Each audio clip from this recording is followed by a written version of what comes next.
And when this trade went down, redo. 5 seconds after it happened, what happened? I'm not kidding you. 6 minutes after this trade went down, Eric Nays, researcher to the Stars, texted my phone, "You have to bury the Orioles tomorrow." He goes, "No way. Stowers and Norby, too good to give up right there." And Stowers, come on, he has been really good for this Miami Marlins team. And I want to dive in. I want to take you through his at-bats, what he's doing well. I mean, he's got 10 jacks. Sitting there, let's get into it. Here we go. Last night he's taking on Jameson Taillon. I'm going to take you through his ABs and what he does well. He drives the ball the other way really well, so he doesn't have to cheat on anything. He's in a 2-0. Pause this. Is there any place you'd rather be than up at the box, Wrigley Field, on a nice night? I'm in a 2-0 count leverage right here, and I can go oppo, run it.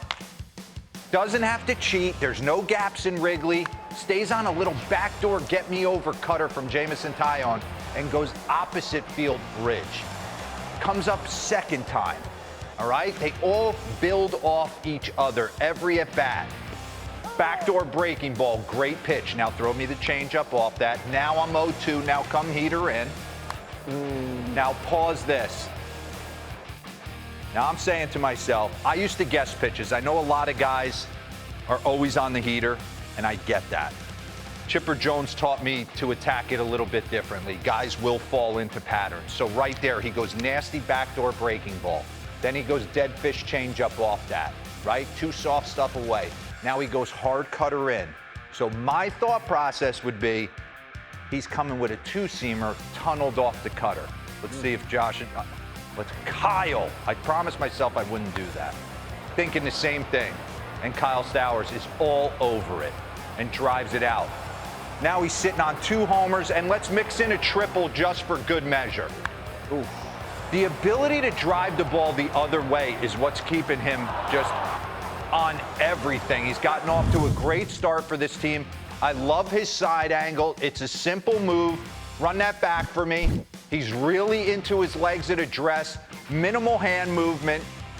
Get him to his load right here. Pause.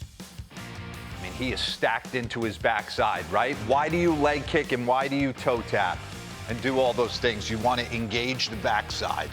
You have to hit. We just showed Riley Green staying behind the baseball. You do not want to be jumping off your back leg into the baseball. Run it. Pause.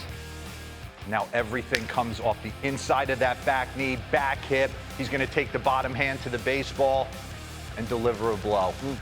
A gorgeous swing. He's a second rounder out of Stanford. Shouldn't be shocked he's having success in the big leagues. He's made some minimal adjustments at the plate. Bring up the boards and then we'll get into this. Slugging leaders percentage-wise this season among qualifiers. Uh-oh. Aaron Judge is on top of every. And then Freddie Freeman, Ohtani, Corbin Carroll.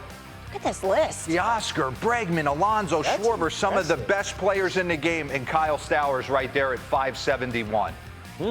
Show me the adjustments he's made. Get me back into the front end. Here we go. Stance metrics comparison from 2024 to 2025. He's moved back in the box, right? He was 27 inches deep in the box. Now he's 30. His stance angle. Last year, 3 degrees open. Now he's gotten a little bit more open, 9 degrees open.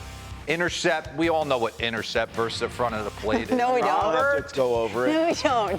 It's where you catch the ball, right? Are you catching it deep or are you catching it out front? So let's take a look right here. Yeah, he's definitely opened up that front side. Hands are pretty much the same. He doesn't use a lot of hand movement. It's pretty static. But what he was able to do against Taillon can't be denied last night. 11 total bases. There were some in edit trying to compare him to Sean Green. I thought it was a little early for that comparison. I wanted to breathe a little bit more. But you can't deny the opposite field power. It's been relentless. 94 Dodger Stadium, top 9. You're getting crushed. He doesn't give up the AB. Mason Miller, 102. And he's playing in a yard. Slam. Yes. He's playing in a yard where he has to crush the baseball. No cheapies in Marlins Park. Career versus fastballs, minimum 190 plate appearances. He struggled versus the heater. See, here's a guy. You gotta get on the heater if you're gonna have success, and then you can start nickel and diming how you're gonna attack and game plan. But he's hitting 300 with 8 bombs, and then look at this, slug leaders on non-pulled batted balls. This is where